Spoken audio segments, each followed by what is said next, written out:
حامی اخوت کا بانی، محبت کا جوہری، اخلاص کا مشتری، صبر کا منبع، صدق کا مادن، نور آدم سید ولد آدم صلی اللہ علیہ وآلہ وسلم۔ اپنی گفتگو سے پہلے میں اللہ کی بارگاہ میں یہ التجا کرتا ہوں، اے خالق کائنات، آج کی اس بابرکت محفل کو سجانے والے میرے بھائی حضرت مولانا محمد ارشد محمدی صاحب، اسی طرح اس کا سبب بننے والے بڑے پیارے دوست حضرت مولانا صفوان احمد فاروقی صاحب، میرے ساتھ تشریف لانے والے جناب رانا خبیب حسن صاحب اور دیگر احباب حضرت قاری صاحب جنہوں نے بچوں کو قرآن مجید کی تعلیم دی، مجھ سمیت آپ تمام تشریف لانے والوں سمیت اللہ سب کو اسلام والی، ایمان والی، صالح اعمال والی، صحت تندرستی والی، عزت و آبرو والی، ذہنی قلبی سکون والی، زہد و تقوی والی لمبی زندگیاں عطا فرمائے۔ آمین۔ جن اصحاب نے اللہ کے اس گھر کو تعمیر کیا، اس کو خوبصورت بنایا، اللہ کریم جو زندہ ہے ان کی زندگیوں میں برکت عطا فرمائے۔ آمین۔ جو کل شریک تھے آج نہیں، اللہ ان کی قبروں کو منور فرمائے، حد نگاہ کا کشادہ فرمائے، اعلیٰ علیین میں جگہ عطا فرمائے۔ حضرات، انتہائی مختصر وقت کے لیے صرف ایک بات سمجھانا چاہتا ہوں۔ میں اور آپ اس دنیا پر آئے، ہمارا اس دنیا پر آنا ہی اس بات کی دلیل ہے کہ ہم نے اس دنیا سے جانا۔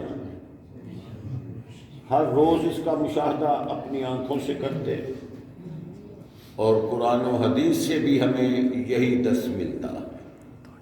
ہم آئے ہیں جانے کے لیے، اور اگر ہم غور کریں تو اس مختصر زندگی میں بچپن میں ہمیں فکر ہوتا ہے جوانی کیسے گزرے گی، اور جوانی میں ہمیں بڑا فکر ہوتا ہے بڑھاپے میں زندگی کیسے بسر کریں گے۔ ساری زندگی اسی چکر میں گزر جاتی ہے کہ ہماری یہ عارضی زندگی کیسے گزرے گی، حالانکہ اس سے زیادہ فکر مندی اس بات کی ہونی چاہیے کہ اس عارضی زندگی کے بعد جو اخروی زندگی، لامتناہی زندگی، جس کا پہلا دن 50,000 سال لمبا ہوگا، وہاں کیا بنے گا۔ ضرورت اس بات ہے۔ میں سمجھتا ہوں اگر آج کی اس چھوٹی سی محفل میں ہم اس نتیجے پہ پہنچ جائیں اور یہ فکر مندی شروع کر دیں تو ہمارا یہ بیٹھنا ہمارے لیے انتہائی مفید ثابت ہو۔ مقصد ہے اللہ راضی ہو جائے، اللہ خوش ہو جائے، اور خوش ہو کر ہمیں انعام میں اپنی نعمت جنت عطا فرمائے، آمین، جہنم کے عذاب سے آزادی فرمائے۔ سیدھی بات ہے، جو شخص منزل مقصود پر جانے کے لیے سیدھا راستہ اختیار نہیں کرتا وہ منزل مقصود پہ نہیں پہنچتا۔ منزل مقصود پہ وہ پہنچے گا جو اس کو منزل کو جانے والے راستے پہ چلے گا، منزل کو جانے والی راہوں پہ چلے گا۔ چونکہ آپ اللہ کی رضا چاہتے ہیں، جنت چاہتے ہیں، میں دین کا خادم آپ کو دین کا چوکیدار اپنا فرض نبھاتے ہوئے آپ کو چند جنت کے راستے اور جنت کی راہیں بیان کرتا ہوں. آپ بھی کوشش فرمائیں، میں بھی کوشش کروں کہ ہم اس راستے پہ چلیں. وہ راستہ کون بتائے گا؟ وہ کس نے بنایا ہے؟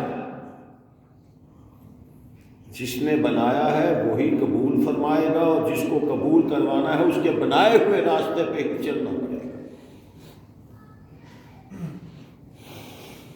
والذین آمنوا وعملوا الصالحات اولئک اصحاب الجنہ ہم فیہا خالدون. وہ راستہ ہمیں پیدا کرنے والے نے، ہمیں مارنے والے نے، مار کے جنت یا جہنم پہنچانے والے نے بتایا ہے کہ جس نے جہنم سے بچنا ہے، جنت میں جانا ہے، وہ یہ راستہ اختیار کرے. پہلی بات ایمان ہے، دوسری بات عمل صالح ہے. ایمان کیا ہے؟ ایمان کی قریباً 70 شاخیں. میں بنیاد عرض کرتا ہوں 2-4 الفاظ میں. اللہ کی توحید، پیارے پیغمبر کی رسالت، اور پھر اس دن پہ ایمان جس دن یہ رزلٹ آؤٹ ہونا ہے. جنت میں کون جائے گا، جہنم میں کون جائے گا. پختہ ایمان ہونا چاہیے. اللہ ایک ہے، وہی عبادت کے لائق ہے. ایمان. عمل صالح، اپنی مرضی سے کوئی کچھ بھی کرتا رہے اسے عمل صالح نہیں کہا جائے گا. عمل صالح وہ ہوگا جو آقا علیہ الصلوۃ والسلام نے کیا، فرمایا، یا آپ کے سامنے کیا گیا اور آپ نے منع نہیں فرمایا. وہ عمل صالح ہے. اس کے علاوہ اپنے پاس سے کچھ بھی بناتے رہے وہ عمل صالح نہیں ہے. ساری دنیا ایک بات پہ جمع ہو جائے کہ یہ عمل صالح نہیں، اور حضور نبی کریم صلی اللہ علیہ وسلم کا پسندیدہ عمل ہو، آپ نے اس کو عمل صالح فرمایا ہو، وہ عمل صالح.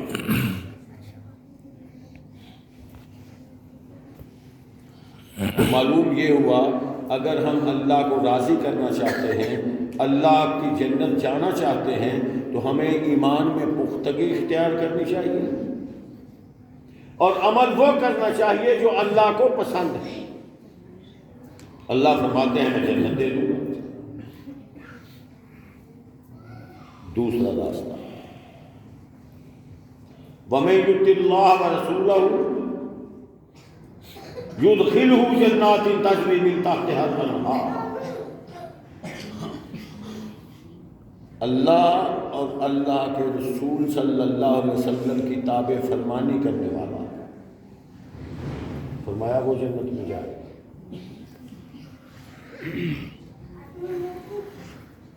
تیسرا راستہ، ان اللہ اشترى من المؤمنین انفسهم واموالهم بان لهم الجنہ. اللہ فرماتے ہیں میں نے تو ان مومنوں کے ساتھ جنت کا سودا پہلے ہی کر لیا ہے، سبحان اللہ، جو میرے نام پر، میرے آرڈر پر، میرے حکم پر اپنا مال خرچ کرنے سے پرہیز نہیں کرتے، وقت آئے تو جان کے قربان کرنے سے دریغ نہیں کرتے. فرمایا وہ جنت میں. یہ بھی جنت کا راستہ، یہ بھی جنت کا راستہ. اسی طرح بے شمار نیک اعمال، صالح اعمال بتلائے، قرآن و حدیث میں بتلائے گئے کہ یہ راستے جنت میں جاتے ہیں. ہمیں پیدا فرما کر اللہ نے یوں ہی بے لگام اور آوارہ نہیں چھوڑا ہے. ایک ایک لمحہ پر زندگی کے ایک ایک شعبے میں رہنمائی فرمائی. گائیڈ بک کے طور پر قرآن مجید عطا فرمایا، اور پریکٹیکل کے طور پر آخر زمان پیغمبر حضرت محمد صلی اللہ علیہ وسلم. بھئی قرآن پڑھتے جاؤ، آقا کی سیرت دیکھتے جاؤ، عمل کرتے جاؤ، جنت پہنچ جاؤ.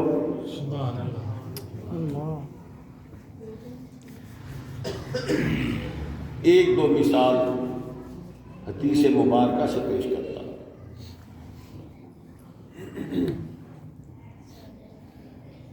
حضرت ربیعہ بن کعب اسلمی رضی اللہ تعالیٰ عنہ حضور نبی کریم صلی اللہ علیہ وسلم کے پاس رات کو آتے آپ کی عبادت دیکھنے کے لیے تاکہ نقل کی جائے، جس طرح آپ عبادت کرتے ہیں میں بھی کروں، جس طرح آپ نوافل پڑھتے ہیں میں بھی پڑھوں۔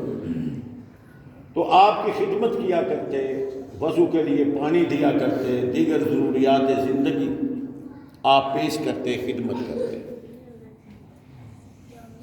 صحابی رسول گلستان نبوت کا مہکتا ہوا پھول، آسمان نبوت کا چمکتا ہوا ستارہ، حضرت ربیعہ بن کعب فرماتے ہیں کہ میں نے ایک دن دیکھا کہ جب میں آپ کی خدمت میں حاضر ہوا آپ بڑے خوشگوار موڈ میں تھے اور مسکرا کر مجھے پوچھتے ہیں سل، کچھ مانگ، سوال کر، مطالبہ کر، میں تیرے لیے دعا کرتا ہوں۔ صحابی رسول تھے، عزم اور تھا، جذب اور تھا، لائنیں اور جگہ ملی ہوئی تھی، کچھ نہیں مانگا، کوئی سوال نہیں کیا۔ اگر عرض کیا تو کیا عرض کیا؟ آقا اسألک مرافقۃ فی الجنہ، مجھے کچھ نہیں چاہیے آقا، بس میں یہ چاہتا ہوں کہ مجھے جنت میں آپ کا ساتھ نصیب ہو جائے، آپ کا قرب نصیب ہو جائے۔ خواہش ہے تو یہ ہے، کوٹھیاں نہیں، کاریں نہیں، بینک بیلنس نہیں، جائیدادیں نہیں، پراپرٹی نہیں اور جاگیریں نہیں مانگی، دنیا کی آسائش اور آرام کا سوال نہیں کیا۔ فرمایا جنت میں بھی جانا چاہتا ہوں اور جنت میں آپ کے ساتھ بھی رہنا چاہتا ہوں۔ آقا نے موڈ میں پھر فرمایا او غیر ذالک، کچھ اور؟ اللہ اکبر، کہہ دیتے تو کوئی حرج نہیں تھا۔ عرض کیا آقا ہوا ذاک، بس بس بس، مجھے اور کچھ نہیں چاہیے، جو میں نے عرض کیا ہے یہ مجھے مل جائے میں راضی۔ آقا نے بھی ایک چھوٹی سی شرط لگا دی، جنت میں جانے کا راستہ بتا دیا اور جنت میں اپنے قریب رہنے کا طریقہ اور نسخہ بیان فرما دیا۔ فرمایا فَإِنِّي عَلَىٰ نَفْسِكَ بِكَثْرَةِ السُّجُودِ، اگر میرے ساتھ جنت میں رہنا چاہتے ہو تو اپنے سجدے بڑھا دو، نوافل بڑھا دو، کثرت کے ساتھ سجدے کرو، نوافل پڑھو۔ یہ تہجد کی نماز کا تذکرہ ہو رہا ہے۔ تو ایک راستہ ہمیں حدیث پاک سے یہ بھی معلوم ہوا کہ رات کو ہم تہجد کی پابندی کریں اور کثرت سے نوافل ادا کریں۔ بس ایک راستہ اور بیان کرتا ہوں،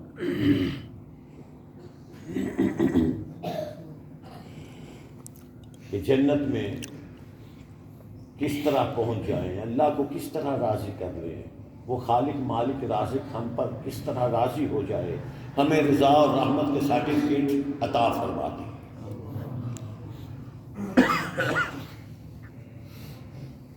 وہ کیا طریقہ؟ یہ ہم اپنی گلی کے محلے کے لوگ سارے جمع ہیں،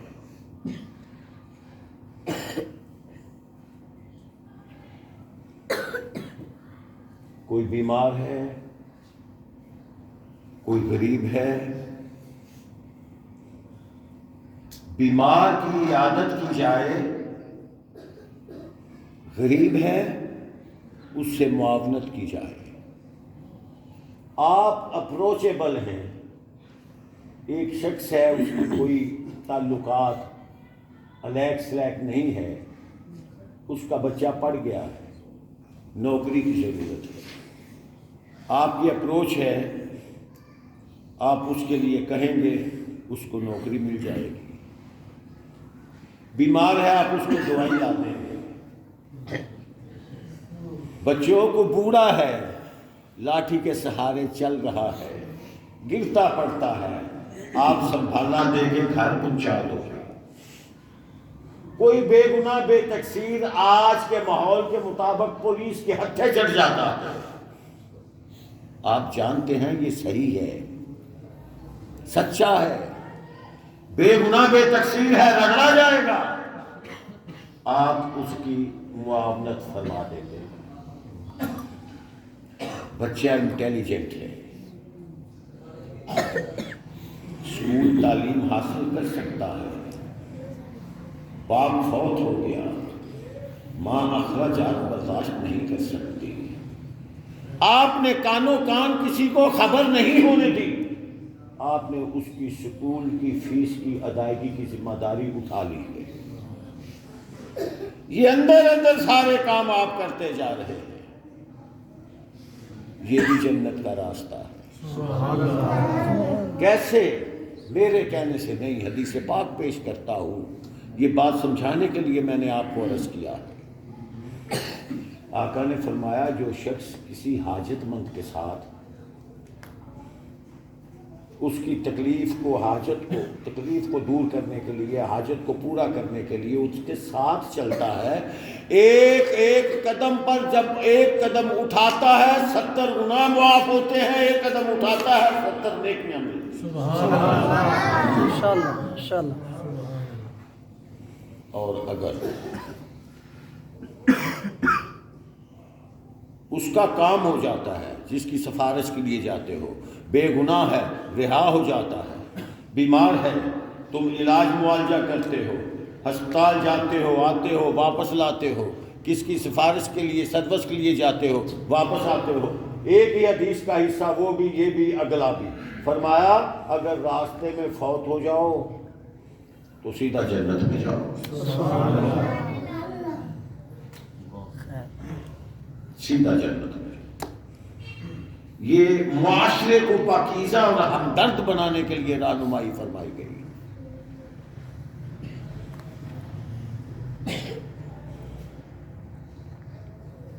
حدیث کے الفاظ ہیں وَإِنْ حَالَكَ فِي مَا بَيْنَ ذَلِكَ دَخَلَ الْجَنَّةَ بِغَيْرِ حِسَابٍ۔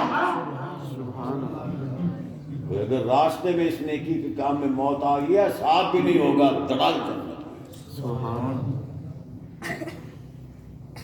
آج ہم کیا کرتے ہیں؟ یہ مرغی پہ لڑائی ہو گئی، یہ بچے پہ لڑائی ہو گئی، یہ سائیکل سے لڑائی ہو گئی، یہ بائک سے لڑائی ہو گئی، یہ گلی میں کوڑا پھینکنے سے لڑائی ہو گئی۔ کیا ہے؟ یہ اسلام پہ چل رہے ہیں، دین پہ چل رہے ہیں، جنت کے راستے پہ چل رہے ہیں، یہ اللہ کو راضی کر رہے ہیں۔ اللہ نے شرط لگائی ہوئی ہے جو میری عوام پہ ظلم کرے گا، میری امت میری مخلوق پہ ظلم کرے گا، میں اس سے راضی نہیں، ناراض ہو جاؤں گا۔ جو میری مخلوق کو راضی رکھے گا، خالق اس سے راضی رکھے گا۔ معاشرہ کو پاکیز کی گئی ہے، کتنے بڑے اختیارات۔ اگر ہم ان ساری باتوں کو جو اللہ سے تعلق رکھتی ہیں، جو اللہ کی مخلوق سے تعلق رکھتی ہیں، جب ان سب کا لحاظ کریں گے، بچ بچ کے چلیں گے، پرہیزگاری اختیار کریں گے، تو پھر انشاءاللہ جنت کے راستے پہ چل رہے ہیں اور جنت پہ پہنچ بھی جائیں گے انشاءاللہ۔ اور آج کی محفل کے متعلقہ ایک بات عرض کرتا ہوں۔ دنیا پر میں گن بھی نہیں سکتا، آپ بھی اندازہ کیجئے، موٹا موٹا گن آپ بھی نہیں سکتے، کتنے طبقات موجود ہیں۔ اور خالق کائنات نے اپنے محبوب پیغمبر کی زبان اقدس سے ہمیں درس کیا دلایا ہے؟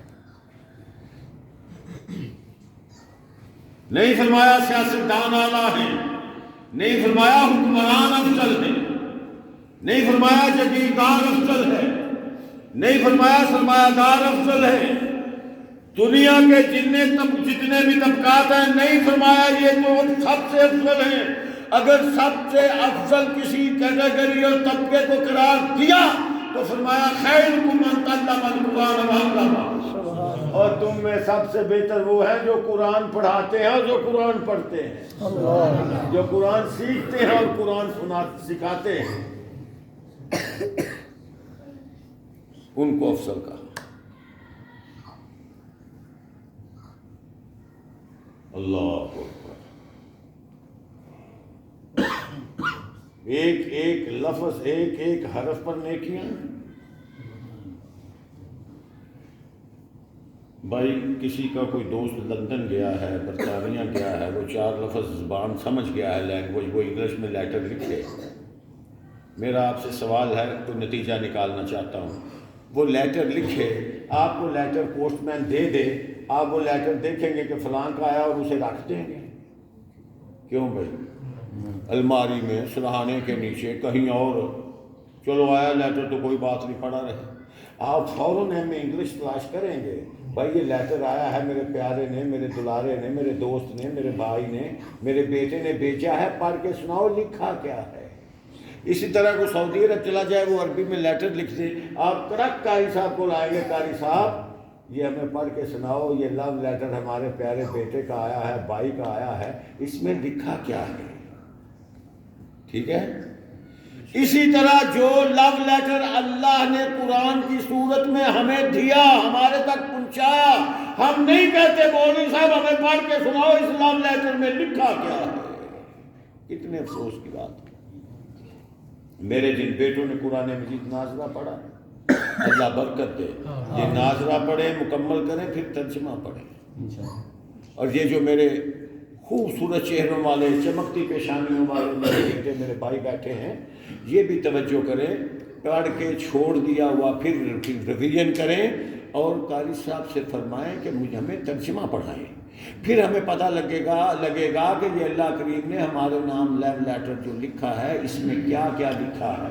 پھر نہیں باٹیوں آ کے دسن دی لوڑ کوئی کہ جنت نو راستہ جانا تو انہوں آپ ہی پتہ لگ۔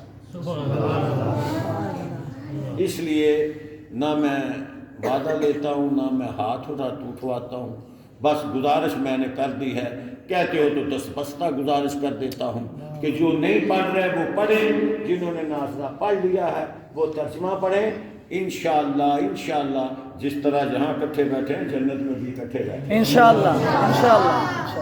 میری گفتگو آج کے حوالے سے مکمل ہے، آپ نے جا کے کھانا بھی کھانا ہے، پھر عشاء کے لیے آنا ہے۔ ایک بڑی شدت سے ایک واقعہ میرے ذہن میں آیا ہے، وہ میری ساری گفتگو کو کلوز کر دے گا، وہ میں آپ کی خدمت میں اختصار سے پیش کرتا ہوں۔ ایک بادشاہ تھا، آپ کو پتہ ہے بادشاہوں کے عجیب شوق ہوتے ہیں اور عجیب کلول ہوتے ہیں، موڈ عجب ہوتا ہے جس طرف چلا جائے۔ کہنے لگا یہ وزیر، یہ مشیر، یہ میرے دوستو احباب سب دانا، عقل مند، فہم و فراست کے مالک ہیں، آج میرا جی چاہتا ہے میں کسی بے وقوف آدمی سے بات چیت کروں، کو کھوتا قسم کا ڈنگر بندہ لے آؤ بے قر، میں اس سے بات کروں۔ لوگوں نے ڈھونڈا، تلاش کیا، ایک آدمی کو لے آئے، کہا لو جناب یہ سب سے بے وقوف آدمی ہے، اس سے بات کر لو۔ بادشاہ نے اس کے ساتھ گفتگو کی، تھوڑا وقت گزارا، خوش گپیاں کی، ہاں ہو سے وقت گزار لیا تو بڑا خوش ہوا، کہنے لگا یار واقعی آدمی بڑا مزیدار ہے جو آپ مجھے لا کے دیا ہے۔ اپنے خوش ہو کے گلے کا ہیروں کا ہار اس کے گلے میں ڈال دیا انعام کے طور پر اور اسے فارغ کر دیا، وہ چلا گیا۔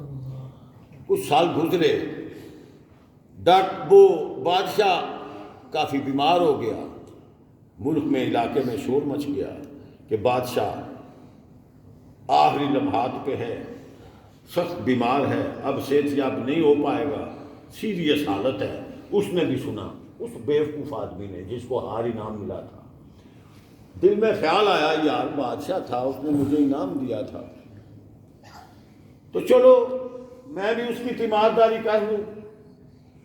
گیا، گلے میں ہار پہنا ہوا تھا، دربانوں نے دیکھا، ضرورت نہیں تھی منع کرنے کی، روکنے کی، کوئی پروٹوکول اس کے لیے نہیں تھا۔ گیا لیگ سلیگ کی، بادشاہ سے پوچھا ہاں بھائی کیا حال؟ اس نے کہا یار اب حال تو حال ہی ہے، اب تو اپنا چل چلاؤ کا ٹائم آ گیا ہے، اگلی منزلوں پہ جا رہے ہیں۔ وہ بے وقوف کہنے لگا بادشاہ سلامت کب واپس آؤ گے؟ اس نے کہا جس منزل پہ جا رہا ہوں وہاں سے واپس آج تک نہ کو آیا ہے نہ کو آئے گا۔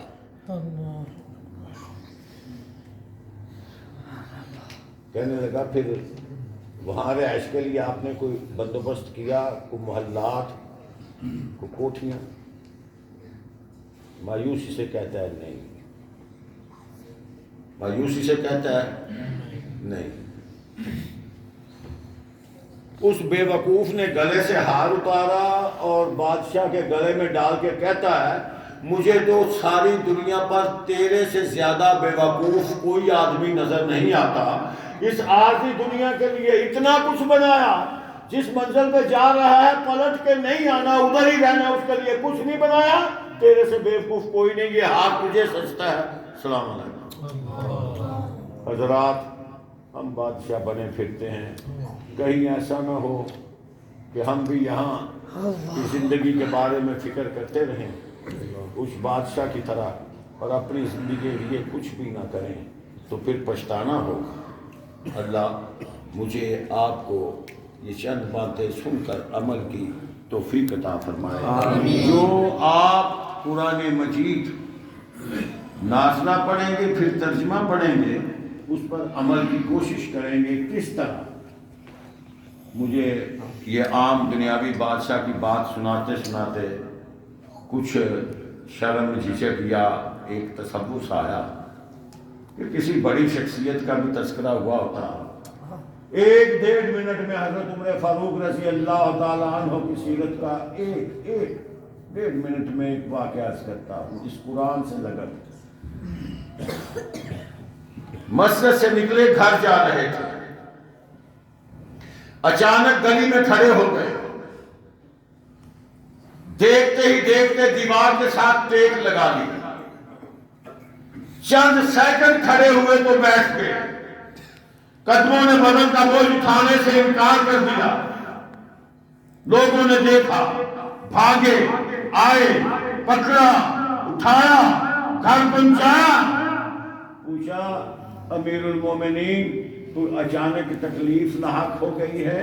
فرمایا نہیں مجھے کوئی تکلیف نہیں۔ پوچھا پھر کیا ہوا؟ فرمانے لگے میں جس گھر کی دیوار کے ساتھ ٹیک لگا کر کھڑا ہو گیا تھا اس گھر کے اندر سے قرآن مجید کی آیات کا آواز آ رہا تھا اور ان آیات میں عذاب الہی کا تذکرہ ہو رہا تھا جو مجھ سے برداشت۔ قرآن پڑھیں، سمجھیں، اس طرح عمل کریں، انشاءاللہ جنت مل جائے گی۔ وآخر دعوانا الحمدللہ رب العالمین۔